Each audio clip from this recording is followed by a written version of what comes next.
Hi, I'm Dr. Joe, your coach. Today I want to talk to you about how to find the work that you're born to do.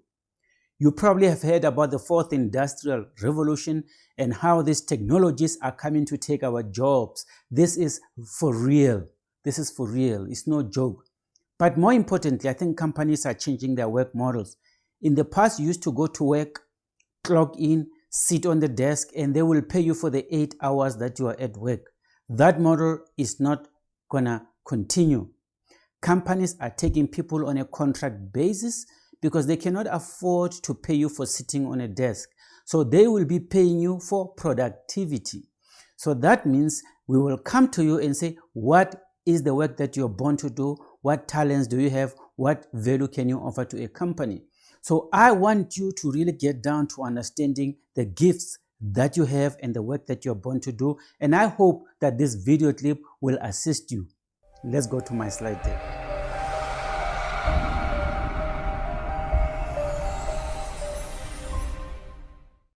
So the question that they basically ask is, if we give you $50 million, what will you do? Just think about that question. If we come to you and say, here's $50 million, 85% of the people will go and do things that are totally different from what they are currently doing. Some people, when they are asked that question, they will go build crashes, build school, take care of kids, do work of their choice. But if your answer is really in the 85%, you really need to start moving towards the 15%. People like us, people who are doing the work that they are born to do. If you give me 50 million, I will continue doing the work that I'm currently doing. Whether they pay me or whether they don't pay me, what I do is what I do. So you need to understand you've got two parts to you. There's your current life and you've got the unlived life of potential.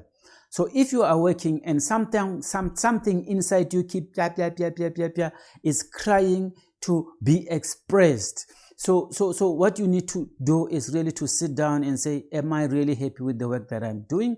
Most of the time you'll find that no, you are not. You can do more.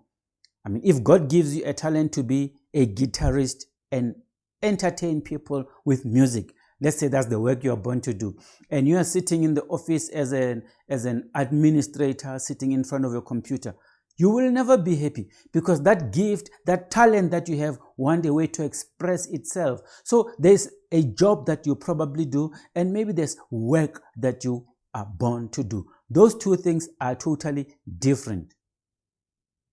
And I always say you have to cross the bridge to your sweet spot. So on the one hand is your job, the job that you currently do, the job that you went to school to study for, and on the other hand is your work. These are the talents that God gave you, the talents that you are born with. Hence, Jim Rohn always says, work harder on yourself than you do on your job. Means if you are employed for 8 hours, the other 16 hours, you need to be working hard to say, what work am I here to do? What work am I born to do? What are the gifts within me? Because your gifts will make room for you, not your job.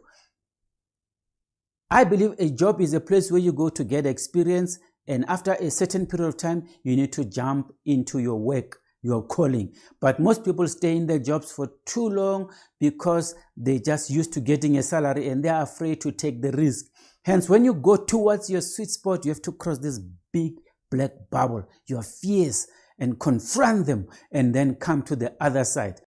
So I basically have two passions. One is I inspire greatness as a speaker, as a coach. I heal people, I pray with them, and that's the work that I believe I'm born for. And I've got a job, jump out of bed where I go. I've got a lot of employees, colleagues that I work with. We're trying to develop industry. We are in 3D printing. We are in biotechnology. So we work to nurture industry and foster industry development. And that's just the work that I studied. That's the work I know, and I do it. So my sweet spot really is in the middle of the two, where I have technology entrepreneurs and I coach and I encourage them. And then we go and commercialize and start companies. And so those are two parts of me. And I want you to tell me, what are your two parts? What is the work? What is your calling, and how do those two come together? But here are 6 ways to discover the work you are born to do. 1, you can look at your parents and role model them. There are people whose parents are maybe medical doctors and they just go become medical doctors. 2, what are you passionate about? What are your interests? Your inner voice, your voice always talks to you, especially when you're about to go sleep at night. It says, nah, why are you neglecting me? I'm Mr. Talent. So listen deep within. And then I think most people know already what is it that they are born to do, and they're just afraid.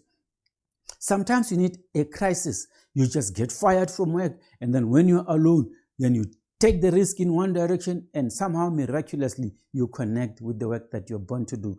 I met a very successful woman consultant who discovered her talent after she was fired. Sometimes it's through the eyes of others, what they call the Johari's window. I don't know if you know it. I'll explain it in detail some other time.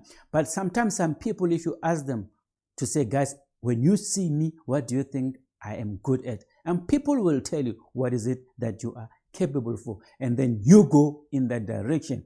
Sometimes it's behind your resistance. Those things that scare you the most are the things that you probably should be doing. So you need to ask yourself, what are you afraid of? And now venture in that direction. And when you do, you will discover the work that you are born to do. Now let's look at this. How do you know if you found the work that you are born to do? Number 1, the focus is not on you.